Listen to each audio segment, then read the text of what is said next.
Class 12। तो आपका पहला काव्य का तीसरा पद रह रहा था, वो मैंने आपको पोस्ट नहीं किया है, वो मैं आपको इस वीडियो में अलग से बना के भेज रही हूँ।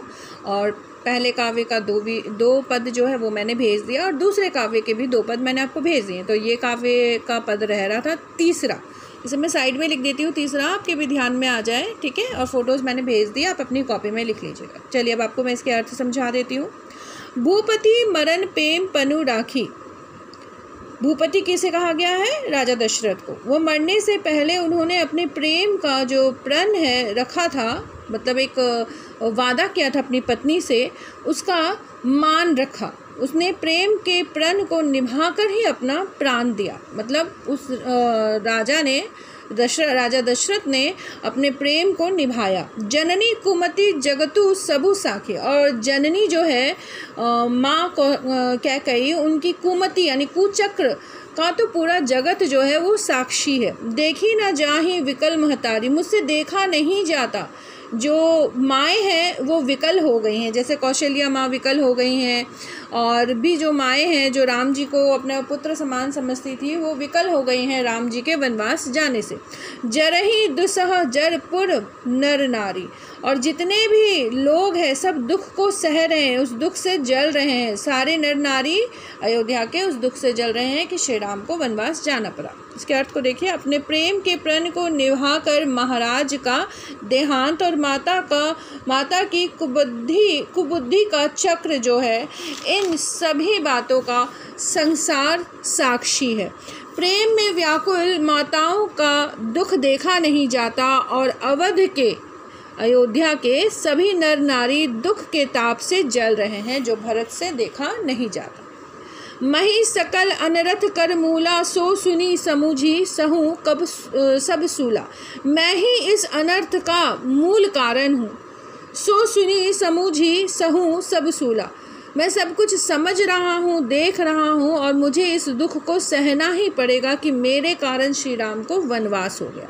सुनी वन गवनु कीन रघुनाथा, करी मुनि वेश लखन सिय साथा।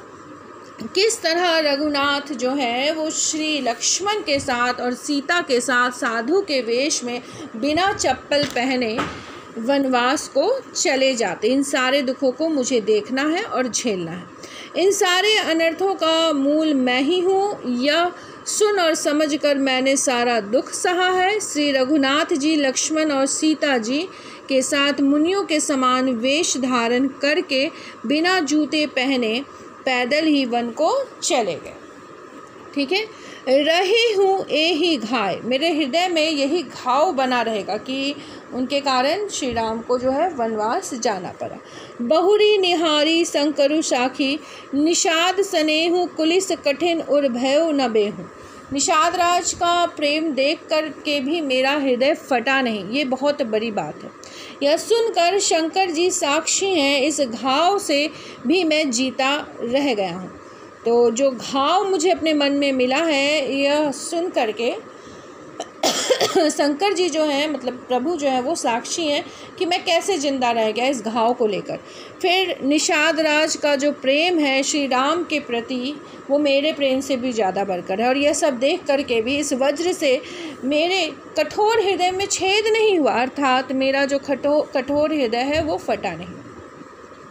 अगला, अब सबहु आँखहीन देखूं आई, जियत जीव जर सबई सहाय। अब सब कुछ अपनी आँखों से देख आया हूँ, और जीव जो मेरा हृदय है या मेरा जो शरीर है वो जीवन जीने को बहुत विवश है। जिन्हीं निरखी मग सांपिन बिछी। जिस तरह से सांप और बिच्छू अपने डंक को त्याग करके भी जीवित रहते हैं, उसी तरह से मुझे अपने दुख को, क्रोध को, अपनी परेशानी को, सबको सह करके, मतलब अगर मैं इन सब का त्याग कर दूं, जैसे सांप और बिच्छू अपने विष का त्याग करते हैं और उसके बाद भी जीवित रहते हैं, ठीक उसी प्रकार मुझे अपने दुख का त्याग करके भी जीवित रहना पड़ेगा। तजहि विषम विषु तापस तीछी। तो उसी तरह से सारे जहर को वो बाहर करके भी जीवित रहते हैं, उसी तरह से मुझे अपने भयंकर क्रोध को त्याग करके भी जीवित रहना पड़ेगा, क्योंकि वो जो भरत हैं वो अपनी माँ पे बहुत क्रोधित थे। क्यों? उन्होंने श्री राम को वनवास भेजा, तो वो कुछ नहीं कर सकते, इसीलिए वो कह रहे कि मैं विवश हूँ इस दुख को सहने के लिए। अब यहाँ आकर सब अपनी आँखों से देख लिया है मैंने, यह जड़ जीव जीता रहकर सभी कुछ सहेगा, मेरा जो शरीर है वो जड़ हो जाएगा, एक पत्थर की तरह हो जाएगा और सब कुछ सहेगा। जिनको देखकर रास्ते की सांपनी और मादा बिच्छू भी अपने भयंकर विष और तीव्र क्रोध को त्याग देती हैं। जिनको देख करके, जैसे कि जो सांप है और बिच्छू है वो किसी को देख करके अपने दुख को त्याग देते, अपने जहर को त्याग देती, उसी तरह से भरत को अपने दुख को त्याग करके, अपने क्रोध को त्याग करके जीवित रहना पड़ेगा। तेई रघुनंदनु लखनु सिय अनहित लागे, जाहि तासु तने ताजी दुसह दुख देव सहावई काहि।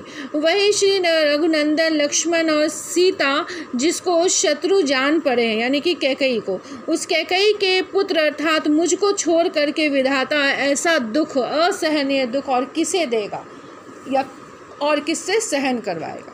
ठीक है, विशेष बातें देखिए। भातृ प्रेम की प्रस्तुति है। उक्त काव्यांश की भाषा अवधि है। यहाँ शांत और करुण रस का प्रयोग हुआ है। उपमा, रूपक और अनुप्रास अलंकार का प्रयोग हुआ है। छंद चौपाई है एवं दोहा।